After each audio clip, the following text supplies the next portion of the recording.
Welcome to my presentation titled Redesigning Assessment, a UDL Workshop for Malaysian Teachers. My name is Hasrizal, and this presentation forms part of my assignment for the module Inclusive Practice Through a UDL Lens. The participants in the workshop that I am reporting are from the Khalifah Model Schools in Malaysia, which are private schools that emphasize character education for both primary and secondary levels. In this workshop, I integrated both teaching and administrative staff, which serves two key purposes. First, teachers are critical for embedding inclusive practices in learning design. Second, administrators who engage in teacher training gain empathy and insights into classroom dynamics as suggested by Du Plessis 2019, which allowing them to provide better resources and policy support. So our workshop goals are to guide teachers in employing UDL strategies and at the same time encourage administrators to apply these principles in management tasks through collaboration and feedback. Both groups will enhance inclusivity in our school. I facilitate workshops utilizing the design thinking methodology from ideation to creation. Henriksen et al. 2020 asserts that design thinking helps educators develop a mindset that values experimentation, iteration, and openness to new ideas, which ultimately enhances both teaching and learning experiences. The teachers and administrative staffs in our schools are already familiar with the design thinking process. Let's move to phase 1. The keyword at this phase is empathize. We explore who experiences what to understand the real pain points more deeply. In order to achieve that, I use Lean Canvas to identify key stakeholders and analyze their needs. This method provides clarity and helps to develop targeted decisions and strategies. With Lean Canvas that our teachers are already familiar with, I led the session with teachers and administrators during our monthly in-service training, focused on reflecting on teaching experiences and also feedback from teachers and students. Out of all the information we gathered, we identified three main challenges. The first one, students face significant exam-related anxiety, which affecting their performance and well-being. From the teacher's point of view, many teachers see a gap between assessment methods and students' true learning potential. And the third one, increasing enrollment of neurodivergent students highlights the need for improved support system and inclusive policies as expressed by the administrative staffs. We now move to phase 2 to interpret the findings and define the problems. Since 2023, our schools have implemented a mastery learning model for lower primary years, year 1 to 3. Teachers at both primary and secondary levels have created various learning materials despite lacking knowledge of universal design for learning. A significant challenge remains in the assessment area. And I think it's worth to mention here, as private institutions, our schools have the autonomy and freedom to design our own curriculum. This allows us to effectively use universal design for learning strategies to meet the diverse needs of our students. Our educators, they are good at adapting learning resources and creating engagement opportunities, especially during the pandemic era. However, we realize that we face challenges with the third UDL principle, which offering different ways for action and expression. Our students are known to enjoy sharing their work and speaking in public, but we need to include these activities in formal assessments that hopefully show their progress more organic and accurately. This focus addresses a gap found in the 2024 review titled What's Next for Universal Design for Learning. Bray et al. 2024 highlighted that UDL research globally at this stage mainly focus on the representation principle and teaching practices, often ignoring the actual students' experience with UDL. On top of the agenda in improving teaching and learning and assessment in our school, it's worth noting that in public education, we know that students look for schools naturally, while private schools like ours, we must work to attract students. Rafiqul et al. 2019 said that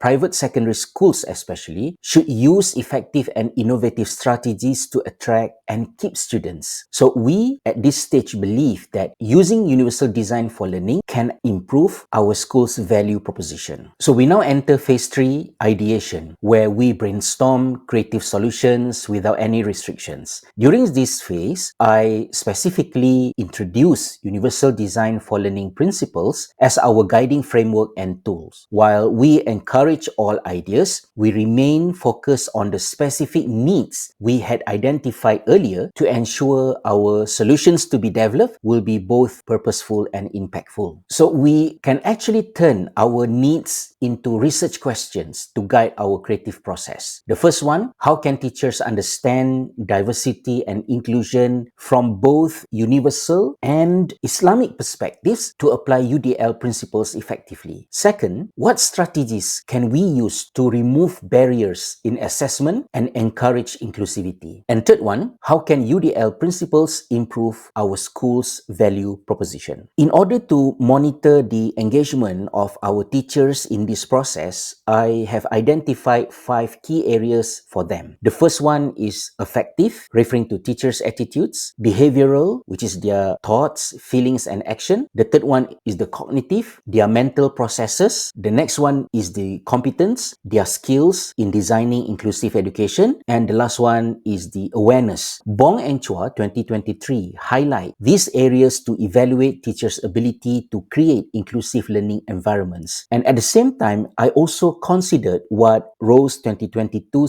pointed out, that inclusion frameworks developed and designed in Eurocentric settings may not work everywhere. Therefore, I specifically explore how inclusion and UDL align with Islamic teachings to ensure our approach is culturally relevant and responsive. There are some technicalities that I need to work on to simplify the understanding of UDL among the participants. I simplify its principles by rearranging them. Engagement takes precedence over representation, while action and expression remains unchanged. I use the term input, process, output to create a linear framework that is easier for our teachers to remember, imagining how everything starts, operates, and ends in a classroom. So input refers to learning materials from the syllabus. Process referring to the teachers teach and the students learn, and output refers to students presenting their work to demonstrate their understanding and teachers assess all those activities. Input, process, output seems work well with our teachers, but I remind everyone, including myself, that the original terminologies being used in the framework of UDL need to be kept because they have their own connotations and the dynamics are interconnected among each other. They are not as linear as how the teachers perceive, but this is good as the starting point for our teachers. As I mentioned earlier, all the teachers in our school and also the administrative staffs are Muslims, and Sukari 2024 suggests that Muslim teachers, they prefer to align their teaching practices with an Islamic perspective. This approach helps sustain their professional identity, reinforces the ethical and moral dimensions of education, and also to ensure that learning remains relevant to the cultural and spiritual lives of them and also their students. To explore this concept, I dedicated a specific workshop to analyze diversity and inclusion, tracing its history within Islamic education, and this presentation is embedded here on this slide, which can be referred separately. The workshop is followed by brainstorming session to redesign assessments for inclusivity and engagement. I followed 3 steps. First one, generating ideas, where teachers identified challenges and suggested alternatives. The second one, there were group discussions. We grouped the ideas, focusing on students' choice and how to connect assessment with learning. The third one was refining ideas. So I will explain that in phase 4, where a tangible solution is prototype. We developed a prototype using a 4-step process. First, we define the knowledge and skills students need to demonstrate in different subjects. Teachers need to differentiate between the content, and the learning objectives, ensuring that any redesign is guided by these learning objectives. Next, participants suggested alternative assessment methods. We then established regular feedback mechanisms, including self-assessment, peer reviews, and also teachers' evaluations. Finally, we created clear rubrics to align assessments with the curriculum standard. The prototype testing phase lasts 3 weeks. In the first week, we present the prototype to students to generate excitement and interest in the new approach. The second week focuses on gathering feedback, and in the final week, we analyze the feedback and make the necessary improvements. In week 1, we kick off the project by asking the question, what if tests resemble projects or performances?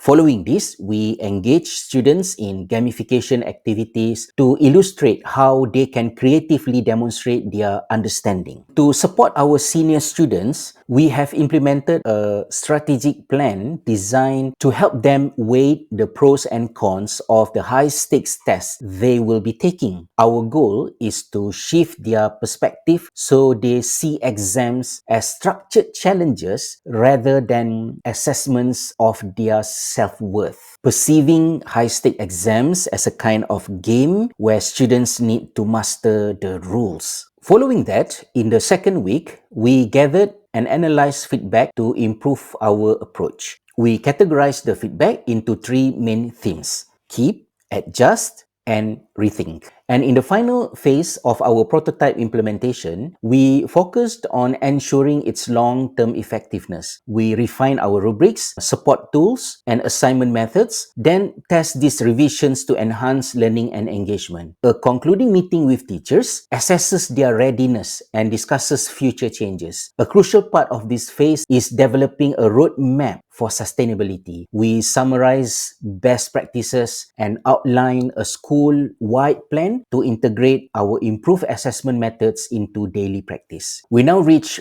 phase 5, which is the final stage of design thinking, officially implementing our newly designed methods for action and expression, our reimagined assessments. This implementation is not the end. We will conduct ongoing evaluations for continuous refinement. Our schools has always followed an iterative approach to evidence-based education. Jenkins 2013 in Permission to Forget highlighted that while individuals learn from their experience, mentorship and systematic testing of hypotheses are more effective. He proposed the most effective learning sequence as the highest one, testing hypothesis, the second one, being mentored, and the third one, gaining experience. By continuously refining our assessments, we ensure that our practices remain dynamic and impactful. As we explore ways for students to demonstrate learning, it is also essential to prepare them for the standardized tests. By providing clear structure and downplaying their significance, these exams can become less intimidating. And also to successfully implement universal design for learning, we regularly check how exam stress decreases and student self-confidence increases. We also review student exam results and learning trends from year to year to assess how well our inclusive assessment strategies work. This will be our way in measuring success. Measuring success in universal design for learning can actually be challenging and may seem unclear. Most research has focused on teachers' opinion and practices, as mentioned earlier, leaving a gap in understanding student feedback. Until stronger methods are developed to measure UDL's effectiveness, as suggested by Smith, Cantor et al. 2017, we need to keep improving and adjusting it for different educational settings. And at this stage, we believe that universal design for learning will indeed improve what our school offers. By making learning accessible for everyone, providing different ways for students to show what they know, and promoting continuous self-reflection and growth, we are building an inclusive and student-focused environment. Additionally, Our experience with UDL can offer useful insights into research on UDL and character education, helping to develop expert and reflective learners as ambition. And last but not least, in the development and delivery of this workshop, I personally emphasize the incorporation of UDL principles at every stage, including this presentation. My objectives included optimizing accessibility in design, refining our reporting framework for improved clarity, increasing participants' engagement, and promoting an inclusive environment for all attendees. Thank you. We make ourselves good.